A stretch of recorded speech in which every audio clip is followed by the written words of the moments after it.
Anyone here is a cake lover? Of course, there's a lot sweet lover out there because of the tastiness of the cake is very delicious. Now, we will talk about how to make a cake in our short video. So I hope you guys like it. First, you need to do is to choose what type of cake you will make, like chocolate cake, vanilla cake, red velvet cake, strawberry cake, mango cake, and many more flavor.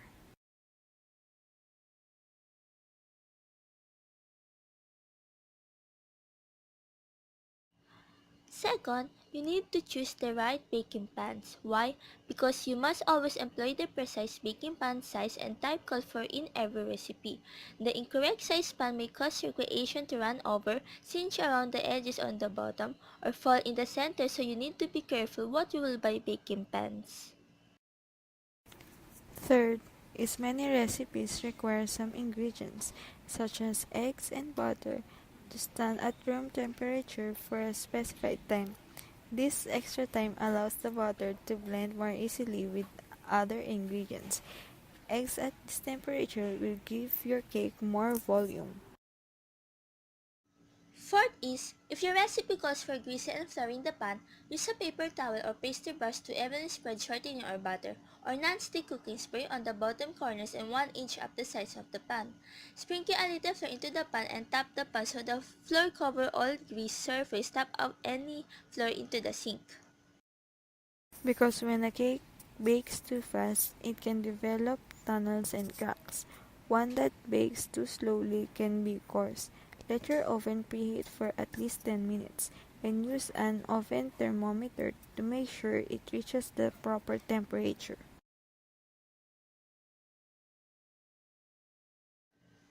Sixth is, these usually include flour, baking powder, and or soda, salt, and sometimes cocoa powder and spices.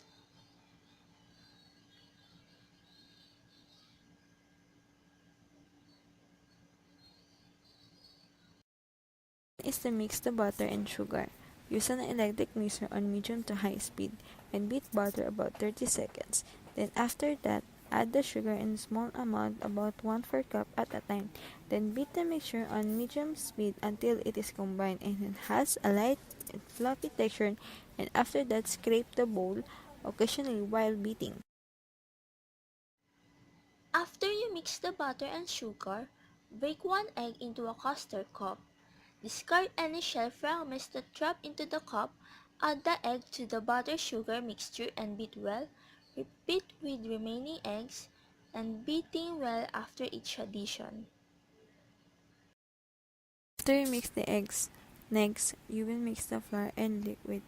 Don't forget to alternate between adding some of the flour mixture and some of the milk to the butter mixture, beating on low speed after each addition just until it is combined.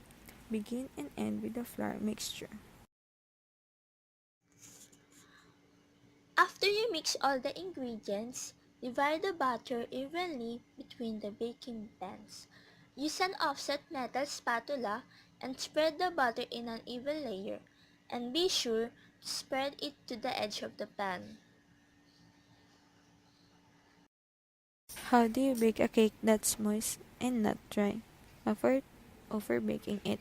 Start checking the cake for doneness after medium baking time to avoid burning or overbrowning it. Insert the wooden toothpick near the center of the cake. If the pick comes out clean, then the cake is done.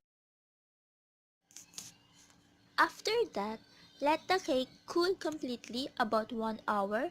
This is a key step when you make a cake because it helps the cake firm up, making it less likely to break or tear as you frost it. It also prevents the frosting from melting as you spread it. After you cool the cake, to avoid crumbs in your frosting, brush the cake layers with a pastry brush before assembling. Spread about 1/2 cup of frosting over the first layer, then carefully top with the next layer. Repeat until the cake is assembled. Add the crumb coat by spreading a very thin layer of frosting over the sides and top of the cake. This initial coat doesn't need to look perfect. It's merely a way to keep the crumbs out of the finishing layer of frosting. Let the cake stand for 30 minutes to set up before adding the final layer of frosting. Using an offset spatula or table knife, generously spread the remaining frosting over the top and sides of the cake, swirling as you go. Once the cake is frosted, go and back and add more swirls as desired.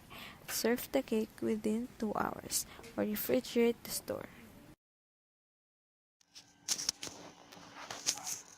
After you're done frosting the cake, put any toppings that you want, like strawberry or anything that you want to put on the top of the cake.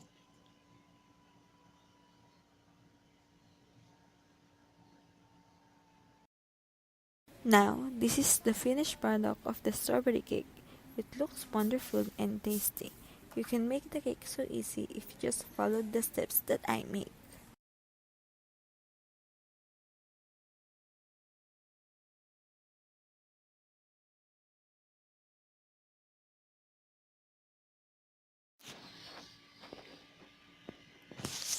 Now it's ready to serve to eat the cake.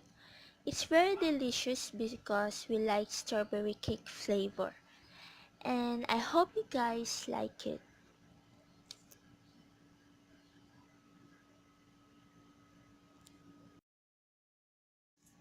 Hi guys, I'm Eileen and my partner is Princess Nicole for making our Pecha Kucha project. Making Pecha Kucha is also good and fun because you can use this on your presentation while reporting and it's very useful.